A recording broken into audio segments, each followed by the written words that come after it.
Welcome to alpha coaching centre.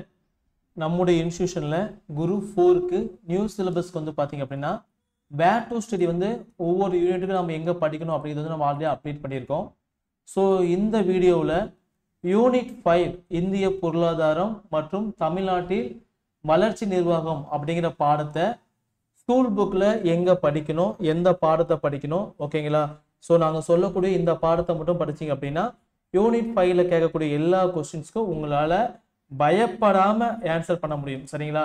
So இதை வந்து note பண்ணி வச்சுக்காங்க. இந்த பிடிஎஃப் வேணும் அப்படின்னா டெலிகிராம் சேனல் இருக்குது, நீங்கள் டவுன்லோட் பண்ணி யூஸ் பண்ணிக்கோங்க, சரிங்களா? ஸோ இந்திய பொருளாதாரம் மற்றும் தமிழ்நாட்டில் வளர்ச்சி நிர்வாகம் அப்படிங்கிற பாடத்திலிருந்து உங்களுக்கு மொத்தமாக 20 கேள்விகள் கேட்குறாங்க, ஓகேங்களா? டோட்டலாக வந்து பார்த்தீங்க அப்படின்னா 20 கொஸ்டின்ஸ் இருக்குது. ரொம்ப ரொம்ப முக்கியமான பாடம், சரிங்களா?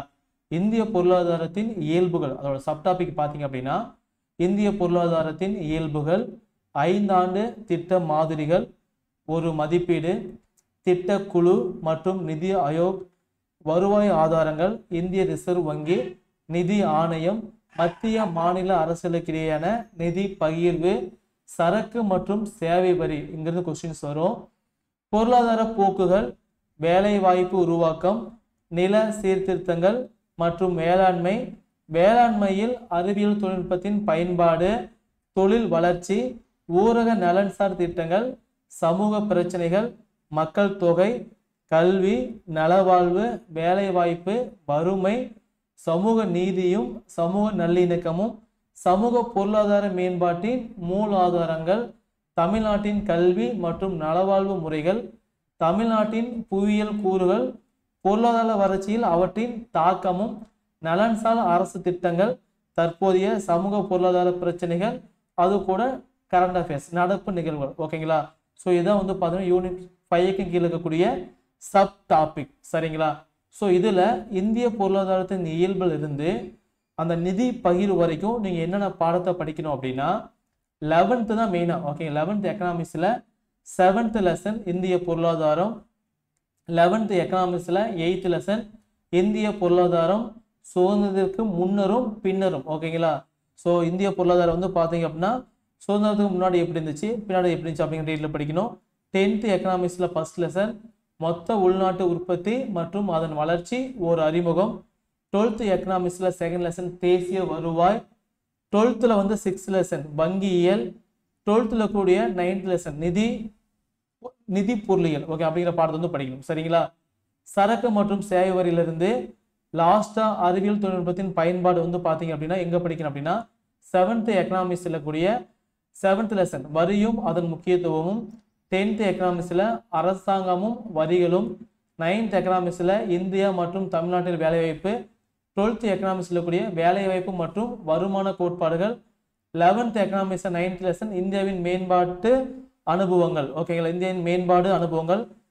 10th கூடிய 3rd லெசன் உணவு பாதுகாப்பு மற்றும் ஊட்டச்சத்து அப்படிங்கிற பாடத்தை படிக்கணும். 9th கூடிய 4th லெசன் தமிழகத்தில் வேளாண்மை அப்படிங்கிற பாடத்தை வந்து நீங்கள் படிக்கணும், ஓகேங்களா? ஸோ இந்த பாடத்தை எல்லாமே நீங்கள் வந்து டெலிகிராம் வந்து பிடிஎஃப் இருக்கு, நீங்கள் டவுன்லோட் பண்ணிக்கலாம், அல்லது ஸ்க்ரீன்ஷாட் போட்டு நீங்கள் நோட் பண்ணிக்கலாம், வச்சு படிச்சுக்கோங்க, சரிங்களா?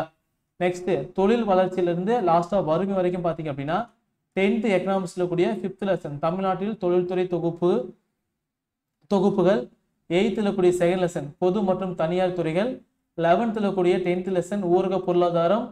கூடுதல் தகவல்கள் வந்து பார்த்தீங்கன்னா 2015ஆம் ஆண்டு அதே மாதிரி 11th இதுக்கு பற்றி கிளாஸ் ஸ்கூலுக்கு பார்த்தீங்களா 11th கிளாஸில் கூடிய பொருளியல் புத்தகத்தில் படித்துக்கணும், ஓகேங்களா? ஸோ 11th எக்கனாமிக்ஸ் வந்து ஊரக பொருளாதாரம். கூடுதல் தகவல் வந்து பார்த்தீங்க அப்படின்னா 2015ஆம் ஆண்டு 11th பொருளியல் புத்தகம், ஓகேங்களா? அதை தேடி பிடிச்சி படிங்க, ஓகேங்களா? ஸோ இதை படிச்சுக்காங்க. நெக்ஸ்ட் 11th பார்ட்டியில் சமூக நீதியம் இதிலிருந்து மூலாதாரம் வரைக்கும் பார்த்தீங்க அப்படின்னா 11th பார்ட்டியில் கூட 13 லெசனு. 11th கூடிய 14 லெசன் தமிழகத்தில் அரசியல் வளர்ச்சி. 11th கூடிய 15 லெசன் தமிழக அரசியல் சிந்தனைகள்.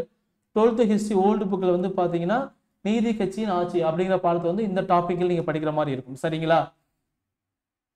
தமிழ்நாட்டின் கல்வி மற்றும் நலவாழ்வு முறைகள் அப்படிங்கிற டாபிக் வந்து 8th ஹிஸ்டரியில் கூடிய 5th லெசன் இந்தியாவில் கல்வி வளர்ச்சி.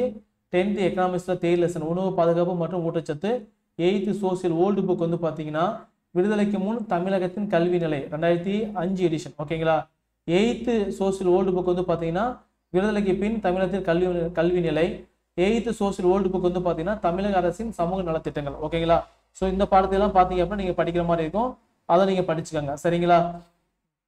அடுத்தது தமிழ்நாட்டின் புவியியல் கூறுகளும் அதில் ஆரம்பித்து கரண்ட் அஃபேர்ஸ் வரைக்கும் பார்த்தீங்கன்னா 8th ஜாகிரபியில் கூடிய 6th லெசன் தமிழ்நாடு இயற்கை பிரிவுகள், 10th கூடிய 7th லெசன் தமிழ்நாடு மாவட்ட புவியியல், 11th கூடிய எக்கனாமிக்ஸ்ல வந்து பார்த்தீங்க அப்படின்னா 11th லெசன் தமிழ்நாட்டு பொருளாதாரம். ஓகேங்களா? ஸோ இந்த பாடத்தை மட்டும் பார்த்தீங்க அப்படின்னா எக்கனாமிக்ஸு தமிழ்நாட்டின் வளர்ச்சி நிர்வாகம் அப்படிங்கிற டாப்பிக்கில் நீங்கள் படிக்க வேண்டியது. ஸோ இதை மட்டும் நல்லா நோட் பண்ணி படிச்சிங்க அப்படின்னா இதில் கேட்கக்கூடிய 20 கொஸ்டின்ஸ் வந்து பார்த்தீங்கன்னா ஈஸியாக உங்களால் அடிக்க முடியும். சரிங்களா? ஸோ இதுக்கு முன்னாடி வந்து பார்த்தீங்கன்னா மற்ற யூனிட்க்கு வந்து வேர் டு ஸ்டடி அப்டேட் பண்ணியிருப்போம், அதையும் நீங்கள் பார்த்துக்கோங்க. சரிங்களா? தேங்க்யூ.